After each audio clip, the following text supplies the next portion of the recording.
অরিজিৎ সিং, যার কণ্ঠে মজেছে গোটা বিশ্ব, সেই সুরের জাদুকরই এবার চিরতরে বিদায় জানালেন সিনেমার গানকে।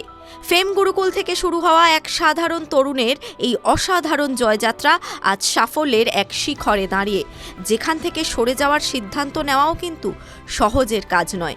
কিন্তু প্লেব্যাক ছাড়লেও বিপুল প্রতিপত্তি আর রেকর্ড ভাঙা উপার্জনের নিরিখে অরিজিৎ আজও অপ্রতিদ্বন্দ্বী। দ্য ইকোনমিক টাইমসের প্রতিবেদন অনুযায়ী অরিজিৎ সিংয়ের বর্তমান মোট সম্পত্তির পরিমাণ প্রায় 414 কোটি টাকা, প্রায় $50 মিলিয়ন। ভারতের সবথেকে দামি গায়কদের তালিকায় তার নাম সবার ওপরে। প্লেব্যাক থেকে শুরু করে স্টেজ পারফরমেন্স, ব্র্যান্ড এন্ডোর্সমেন্ট এবং গানের রিয়ালিটি সব মিলিয়ে বছরে তার আয় প্রায় 70 কোটি টাকা।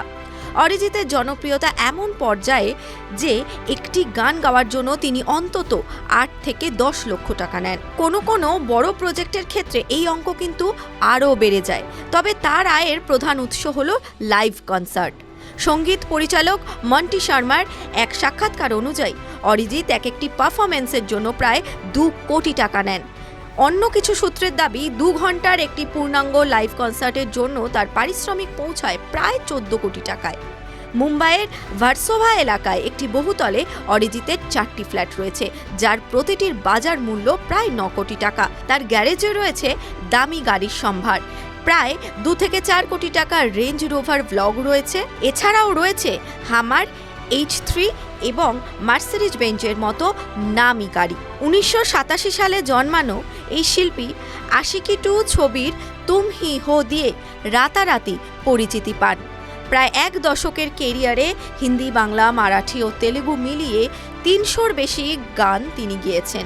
সম্প্রতি ঘর কা বাওগে, বর্ডার 2 বা মাতৃভূমি, ব্যাটেল অফ গালওয়ানের মতো ছবির গানেও তার কণ্ঠ শ্রোতাদের মুগ্ধ করেছে।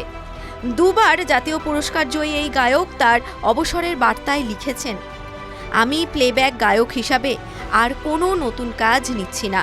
এই সফরটা দারুণ ছিল। কোটি কোটি সম্পত্তি আর জনপ্রিয়তাকে পাশে সরিয়ে রেখে অরিজিতের এই প্রস্থান সিনেমার সঙ্গীত ইতিহাসে এক বড় শূন্যতা তৈরি করল বলেই মনে করছেন অনেকে। TV9 Bangla digital.